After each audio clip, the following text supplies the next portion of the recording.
An 11-year-old Jewish boy was failing math. His parents tried everything from tutors to hypnosis, but to no avail.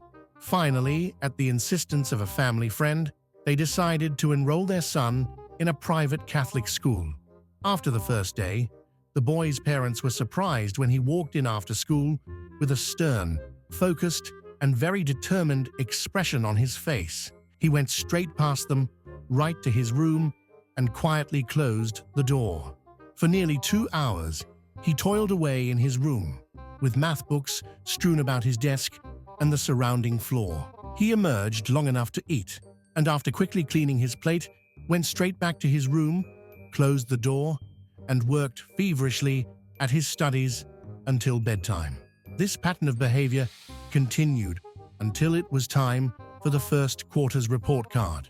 The boy walked in with it unopened, laid it on the dinner table, and went straight to his room. Cautiously, his mother opened it, and to her amazement, she saw a grade of 100% under the subject of math. Overjoyed, she and her husband rushed into their son's room, thrilled at his remarkable progress. "Was it the nuns that did it?" the father asked. The boy shook his head and said, "No."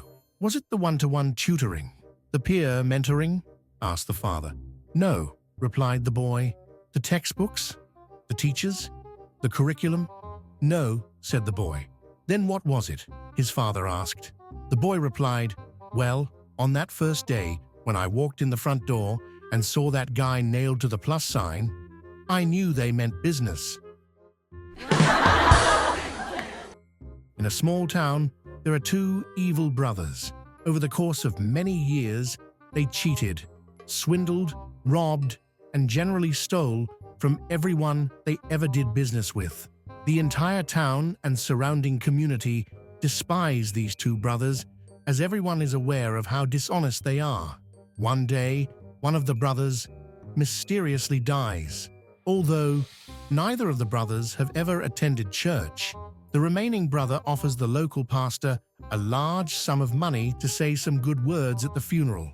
He also offers the pastor a huge bonus if during the eulogy he refers to his brother as a saint. The pastor is troubled by the request. However, the church is very poor and desperately needed repairs. The parishioners heard about the pastor's dilemma and are curious as to what he will decide. As the funeral begins, the church is packed with the townspeople. The pastor begins with the usual prayers and traditions required by the church's teachings.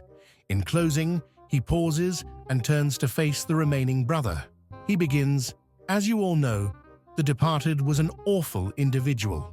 He robbed, cheated, swindled, and stole from everyone he did business with. However, compared to his brother, he was a saint." On the first day, God created the dog and said, "Sit all day by the door of your house and bark at anyone who comes in or walks past. For this, I will give you a lifespan of 20 years." The dog said, "That's a long time to be barking. How about only 10 years and I'll give you back the other 10. So God agreed. On the second day, God created the monkey and said, "Entertain people, do tricks, and make them laugh. For this, I'll give you a 20-year lifespan." The monkey said, "Monkey tricks for 20 years? That's a pretty long time to perform. How about I give you back 10 like the dog did?" And God agreed. On the third day, God created the cow and said, "Go into the field with the farmer all day and suffer under the sun. Have calves and give milk to support the farmer's family. For this, I will give you a lifespan of 60 years. The cow said, "That's kind of a tough life you want me to live for 60 years. How about 20, and I'll give back the other 40. And God agreed. On the fourth day, God created man and said, "Eat, sleep, play, marry, and enjoy your life. For this, I'll give you 20 years. But the man said, "Only 20 years? Could you possibly give me my 20? The 40 the cow gave back, the 10 the monkey gave back, and the 10 the dog gave back. That makes 80 years, okay?" "Okay," said God. "But remember, You asked for it. So that is why, for our first 20 years, we eat, sleep, play, and enjoy ourselves. For the next 40 years, we slave to support our family. For the next 10 years, we do monkey tricks to entertain the grandchildren. And for the last 10 years, we sit on the front porch and bark at everyone. Betty's washing machine broke down, so she called a repairman.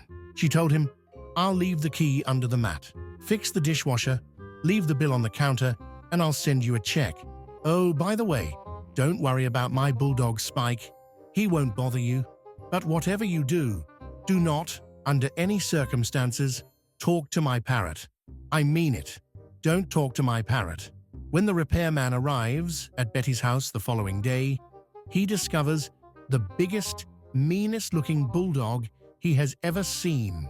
But just as Betty had said, the dog just lies there on the carpet, watching him go about his work. The parrot, however, drives him nuts the whole time with his incessant yelling, cursing, and name-calling.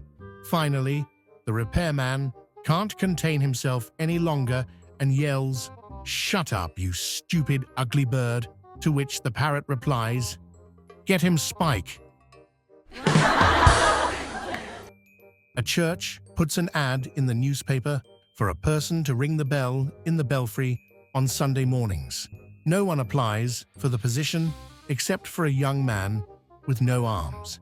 The church administrator isn't sure he can handle the job, but the man climbs the tower and rings the bell using just his head.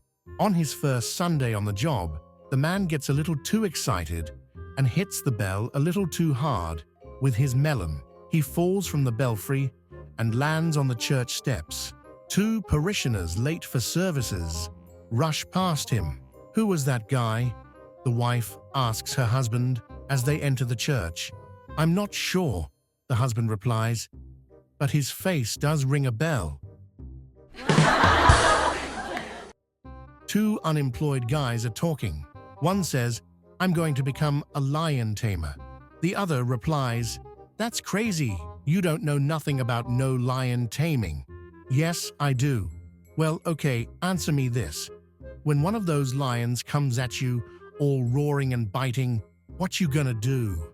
"I'll take that big chair they all carry, and I'll stick it in his face until he backs down."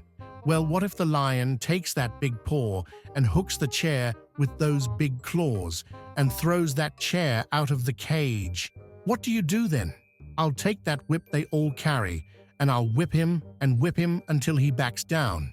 "Well, what if that lion bites that whip with his big teeth and bites it in two? What you gonna do then?" "I'll take that gun they all carry and shoot him."